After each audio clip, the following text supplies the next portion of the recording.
Hu tahun 2018 mempelajari diferensiasi sang punca atau stem cells menjadi sel hati atau hepatocytes. Stem cells diisolasi dari mencit. Kemudian, Hu menginduksi diferensiasi sel dengan dua metode berbeda, yaitu B dan C. Dia menganalisis ekspresi beberapa gen untuk mengevaluasi terjadinya diferensiasi.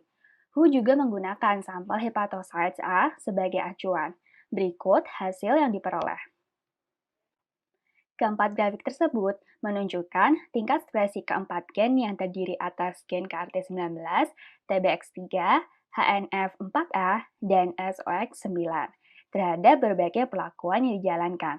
Sumbu X menunjukkan metode yang digunakan, yakni metode A yang bertindak sebagai kontrol, sedangkan metode B dan C sebagai perlakuan.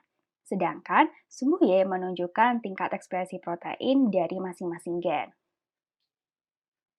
Tanda bintang menunjukkan perbedaan signifikan secara statistik, sedangkan NA menandakan tidak berbeda secara statistik. Tentukan apakah pernyataan berikut benar atau salah. Pernyataan yang A adalah analisis ekspresi gen pada percobaan di atas dilakukan dengan mengisolasi DNA di nukleus. Pernyataan tersebut adalah salah.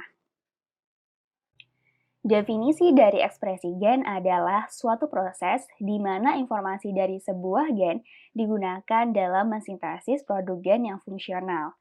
Produk tersebut seringkali berupa protein, akan tetapi gen yang tidak mengkodekan protein seperti transfer RNA atau small nuclear RNA genes akan menghasilkan produk berupa RNA yang fungsional. Oleh karena itu, terdapat dua metode yang dapat digunakan untuk melakukan pengukuran terhadap ekspresi gen, yakni dengan melakukan analisis protein terhadap gen pengkode protein dan melakukan analisis RNA fungsional untuk gen yang tidak mengkodekan protein. Berdasarkan grafik yang disediakan, kita bisa langsung mengetahui kalau Hu melakukan pengukuran terhadap protein dari masing-masing gen. Hal ini dapat diketahui dengan penggunaan huruf kapital pada huruf pertama dari masing-masing gen yang diukur ekspresi gennya. Penulisan protein pada umumnya adalah mengganti huruf pertama pada gen yang mengkodekannya dengan huruf kapital, sedangkan penulisan penama gen adalah hanya menggunakan huruf kecil saja. Oleh karena itu, pernyataan A, analisis ekspresi gen pada percobaan di atas dilakukan dengan mengisolasi DNA di nukleus adalah salah. Pernyataan B adalah gen TBX3 merupakan gen penanda hepatocytes. Pernyataan tersebut adalah salah. Maksud dari gen penanda atau gene marker adalah suatu gen yang digunakan untuk mengidentifikasi suatu organisme.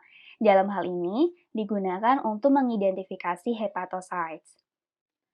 Seperti yang telah dijelaskan pada soal, bahwa Hu menggunakan metode A sebagai kontrol, dikarenakan pada metode A digunakan sel hepatocyte dan bukan berasal dari stem cell.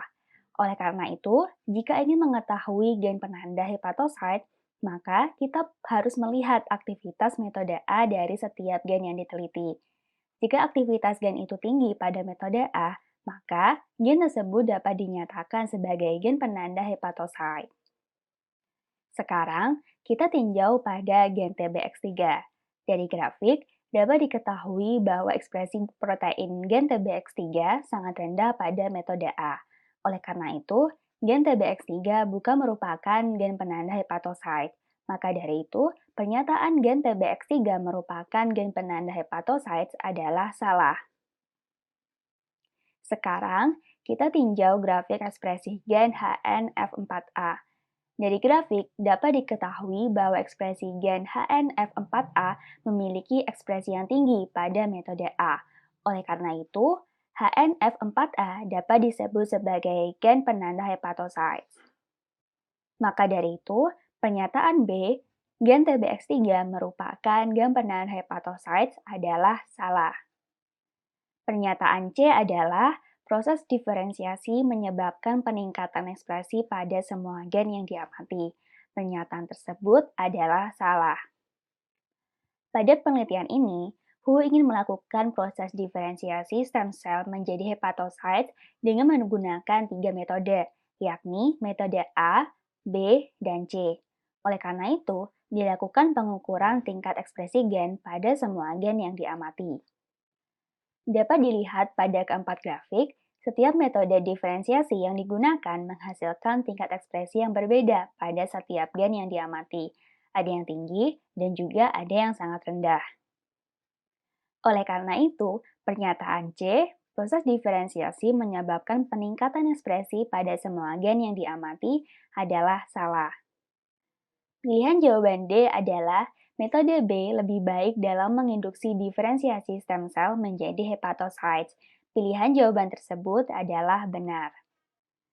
Seperti yang telah dijelaskan sebelumnya, bahwa metode A digunakan sebagai acuan atau kontrol untuk membandingkan dengan perlakuan yang digunakan, yaitu metode B dan C.